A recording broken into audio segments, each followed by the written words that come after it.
Advocate Nelson Chamisa says his new political movement is rapidly gaining momentum, fueled by rising support from Zimbabweans, both locally and abroad. Salabina Mashkobranyo Gwachita Gwachinze, President Chamisa's new movement takes shape. Don't subscribe or like out on the bell icon. ZVAITWA no Branjura Chiti.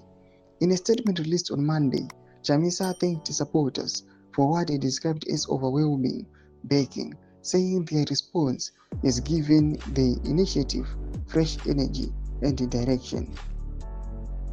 Fellow citizens, thank you. Your support has been incredible, and together we are unstoppable, Chamisa said. He said feedback from across the country and beyond Zimbabwe's borders shows widespread excitement and the readiness to participate in the new political project. Your feedback is amazing. The excitement is real. The energy is massive. The momentum is huge, he said. Chamisa added that interest in joining the movement continues to grow, with many people seeking ways to be actively involved.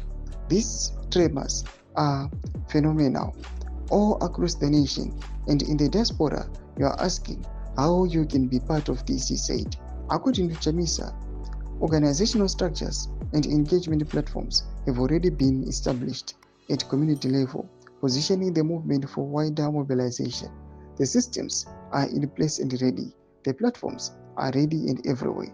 In communities, the movement rose. This is your movement, he said, ending the statement with the hashtags Fresh Start and the New. Domashkwa togo pangwa ino na advocate Chamisa. Mnangagwa section medu za fungulo aim to clip on subscribe or like, hit on the bell icon.